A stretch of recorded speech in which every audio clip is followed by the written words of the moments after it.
Hello students, good afternoon all of you. Today we will discuss about the suspicion about the reforms. ठीक है, मतलब Indians peoples क्या कर रहे थे, मतलब ब्रिटिशर्स की वजह से कुछ रिफॉर्म्स भी इस्टेब्लिश हुए थे. चैप्टर नंबर 4 में दी ट्रेडर्स बिकेम्स रूलर्स में आपने स्टडी किया था कि रिफॉर्म्स भी इस्टेब्लिश हुए थे इंडिया में. ठीक है, मतलब ब्रिटिशर्स की वजह से हमें जितना नुकसान हुआ था उतना जो है वो और काफ़ी रिफॉर्म्स भी उनकी वजह से मिले थे इंडियंस को. बट फिर भी कुछ इंडियंस ऐसे थे जिसकी वजह जो मतलब सस्पिशियस मतलब डाउटफुल थे about the reforms establish by the Britishers. ठीक है, तो when William Bentinck came to India liberal thinking was getting its strong hold in England. ठीक है, तो इंग्लैंड में उनका काफ़ी ज़्यादा स्ट्रॉन्ग होल्ड था. मतलब इंग्लैंड में जो फोर्ट्स वगैरह होते हैं उनमें जो है उनका काफ़ी स्ट्रॉन्ग पोजीशन था, काफ़ी लिबरल थिंकिंग वाले थे William Bentinck. And they came to India. फिर वो इंडिया में जब आए, this way of thinking slowly reached in India.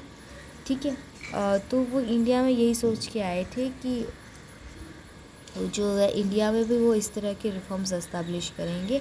The British rulers started taking interest in the lives of people of India. ठीक है, तो इस तरह से जो है वो ब्रिटिश रूलर्स काफ़ी मतलब लाइक विलियम बेंटिंग वो इंडियन पीपल्स की लाइफ्स में इंटरेस्ट लेने लग गए थे.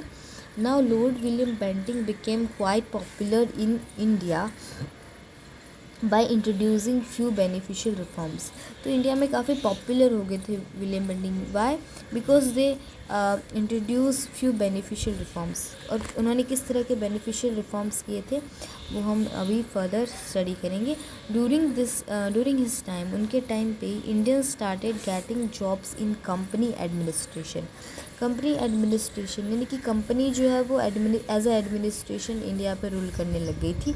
तो कंपनी में जो कंपनी का जो एडमिनिस्ट्रेशन है उसमें जो जॉब्स वगैरह हैं वो इंडियन पीपल्स को मिलने लग गई थी. ठीक है, तो इस वजह से जो है वो विलियम बेंटिंग काफ़ी फेमस हो गई थी इंडिया में. आप सभी को पता है कि यहाँ पे हमने देखा था कि जो डिस्ट्रक्शन हो गया था इंडियन ट्रेड एंड इंडस्ट्रीज़ का, तो कुछ ब्रिटिश रूलर्स विलियम बेंटिंग से पहले जो आए थे उन्होंने जो है वो इंडियन ट्रेड और इंडस्ट्रीज़ को पूरी तरह से डिस्ट्रक्ट कर दिया था. ठीक है, तो इस वजह से क्या हुआ था, कुछ जो स्किल्ड वर्कर्स थे, there were lakhs of skilled workers who became unemployed. तो वो जो अनएम्प्लॉयड हो गए थे उनको जो है वो अभी एम्प्लॉयमेंट मिल गया था, उनको जॉब मिल गई थी in the company administration by the efforts of the William Bentinck. William Bentinck के एफर्ट्स की वजह से जो है वो इंडियन पीपल्स को जॉब मिला था कंपनी एडमिनिस्ट्रेशन में.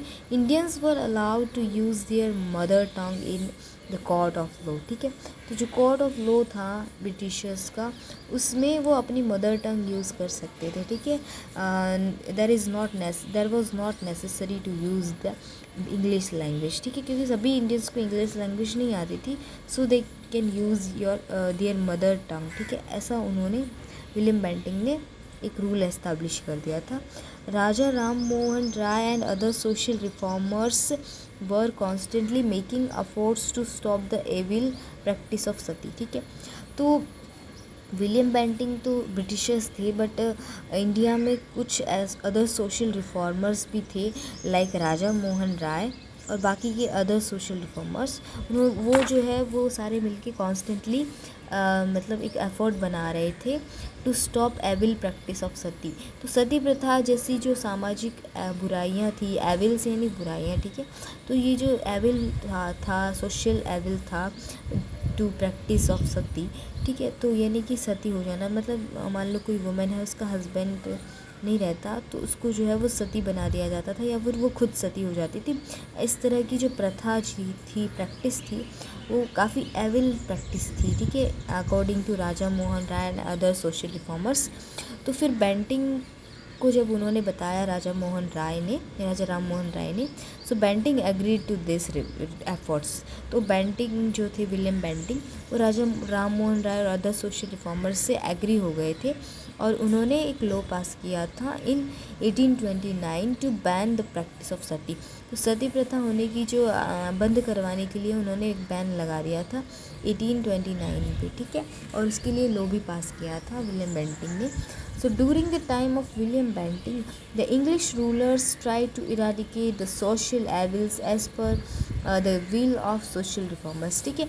तो वो सोशल रिफॉर्मर्स की तरह काम कर रहे थे इंडिया में। अभी जो ब्रिटिशर्स आए थे लाइक विलियम बेंटिंग, तो वो क्या कर रहे थे, एज अ इंग्लिश रूलर वो ट्राई कर रहे थे इराडिकेट, यानी पूरी तरह से ख़त्म करना, जड़ से उखाड़ना, ठीक है।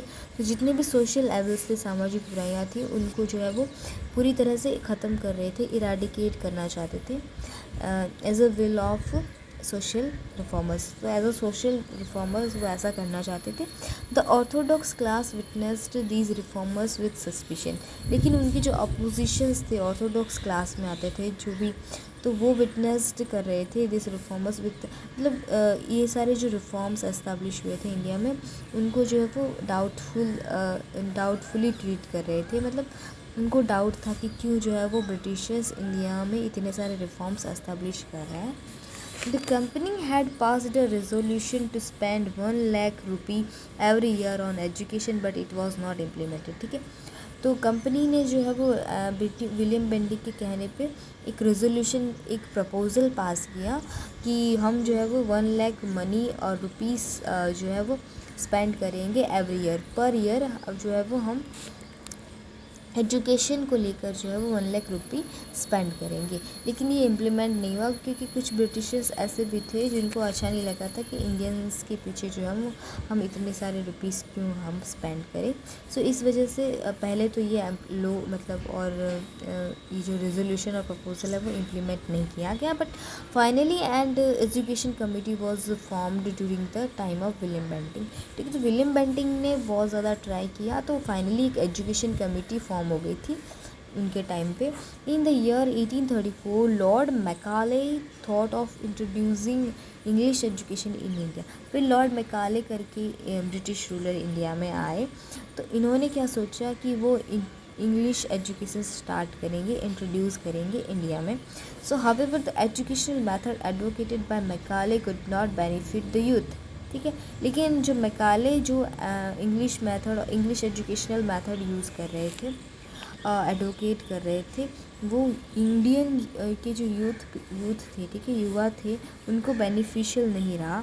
Indians lost the advantages of acquiring, why, क्योंकि जो इंडियंस यूथ थे वो क्या कर रहे थे, they lost their advantages of the acquiring the ancient knowledge. उनका जो प्राचीन ज्ञान था उसको वो उससे वो लॉस्ट हो रहे थे, ठीक है। And the skill develop by there ancestors, यानी कि उनके जो प्राचीन पुरातात्विक विरासत के तौर पे उनको जो स्किल्स वगैरह मिले थे, उनका जो एनिशियंट नॉलेज था, उसको वो पूरी तरह से जो है वो लॉस्ट हो रहे थे, उसके एडवांटेजेस को वो गेन नहीं कर पा रहे थे due to the introduction of the English language in India. The method of British education system was opposed by a number of intellectuals and Mahatma Gandhi call. तो महात्मा गांधी ने क्या कहा, मतलब ब्रिटिश एजुकेशन के को अपोज करने वाले नंबर ऑफ इंटेलेक्चुअल्स थे, उसमें से महात्मा गांधी ने क्या बोला, इन्होंने कहा they called it as to give millions of knowledge of English is to enslave them, ठीक है। तो मतलब जो मिलियंस पीपल्स ऑफ इंडिया है उनको जो है वो इंग्लिश नॉलेज देना मीन्स उनको एनस्लेव करना, उनको गुलाम बनाना था, ठीक है। तो ब्रिटिशर्स, महात्मा गांधी का मानना ऐसा था कि जो ब्रिटिशर्स है वो इंडियंस को इंग्लिश लैंग्वेज क्यों दे रहे हैं, उसका नॉलेज क्यों दे रहे हैं, क्योंकि वो इंडियंस को जो है वो गुलाम बनाना चाहते हैं, अपना एनस्लेव बनाना चाहते हैं। That bye receiving English language, अगर हम इंग्लिश लैंग्वेज को रिसीव कर रहे हैं तो हम अपने आप को भी जो है वो इंडियंस का अपने आप को एज ए इंडियंस जो है वो इंग्लैंड के जो ब्रिटिशर्स हैं उनका गुलाम बना रहे हैं। We have enslave the nation, और तो और हम नेशन, हमारा जो देश है उसको भी गुलाम बना रहे हैं। Later 3 universities were established in 1857। तो आपने चैप्टर नंबर 4 में स्टडी किया था कि डलहौजी, लॉर्ड डलहौजी थे, उनके टाइम पे 3 यूनिवर्सिटीज़ एस्टेब्लिश हुई थी। तो ये भी एक रिफॉर्म था इन 1857 में। चेन्नई, मुंबई और कोलकाता में जो है 3 यूनिवर्सिटीज़ एस्टेब्लिश हुई थी at the time of lord Dalhousie. The Britishers could get educated workforce due to the introduction of education, English education.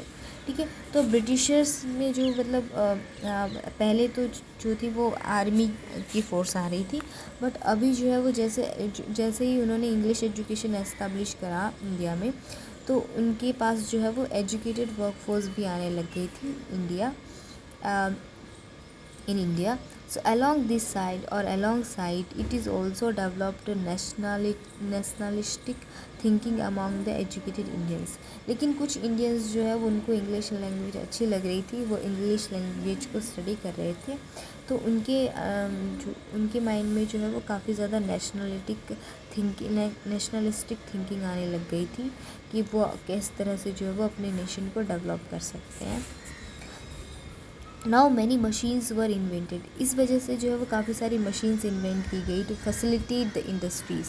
तो जो कुछ एजुकेटेड इंडस्ट्रियलिस्ट जो थे वो अपनी इंडस्ट्रीज़ में क्या कर रहे थे, कई सारी मशीन्स इन्वेंट कर रहे थे कि फैसिलिटेट, यानी कि सुविधा हो सके सारे मतलब वर्कर्स को। इस वजह से वो मशीनरीज जो है वो इन्वेंट कर रहे थे।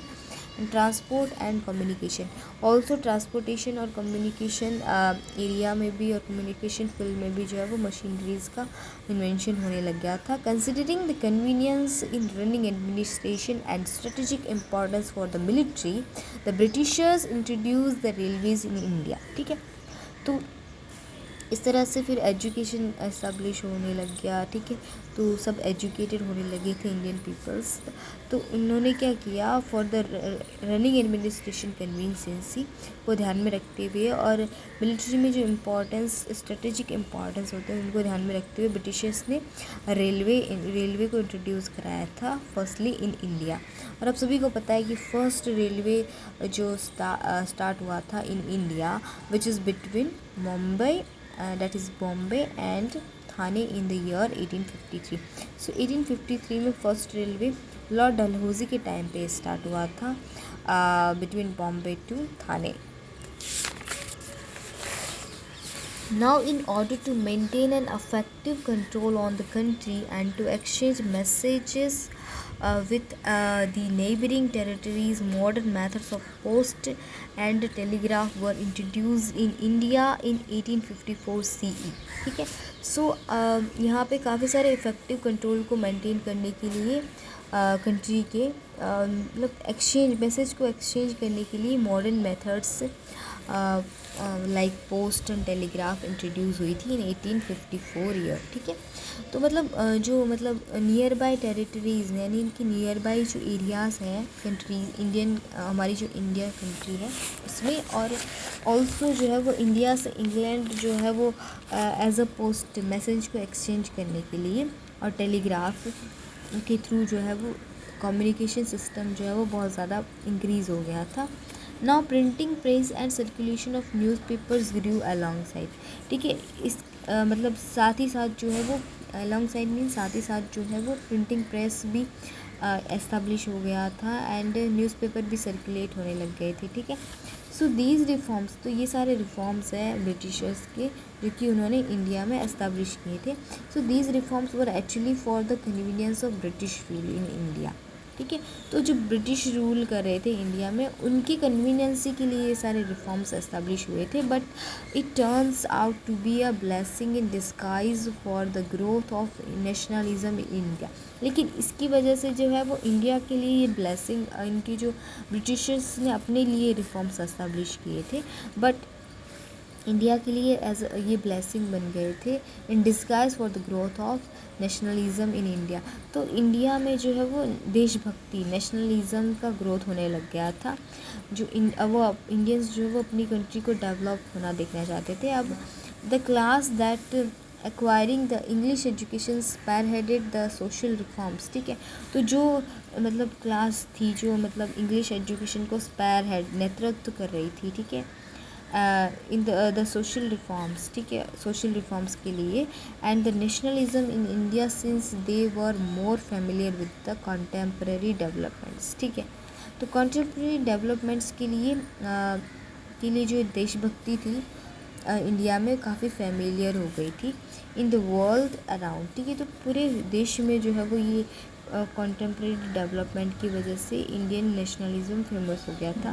The post and telegraph brought people closer. ठीक है, और पोस्ट और टेलीग्राफ की वजह से जो है वो इंडियन पीपल्स भी जो है वो एक दूसरे के काफ़ी क्लोज आ गए थे, और वो जो है वो ब्रिटिशर्स को हटाने के बारे में सोचने लग गए थे, इंडिया को डेवलप्ड कंट्री बनाना चाहते। ठीक है, उनका एनस्लेव नहीं बनना चाहते थे इंडियंस। ठीक है, सो now we have completed this chapter and I will send you the textbook exercise by today. Okay, so thank you for watching this video and please revise all the chapters lecture video. ठीक है, I think 3 to 4 videos हैं इस chapter के, तो आपको जो है वो chapter number 6 the effects of British rule in India, इसके जो लेक्चर वीडियोज़ हैं आप उसको फिर से रिवाइज़ कीजिए। ठीक है, okay, so thank you, bye bye, take care.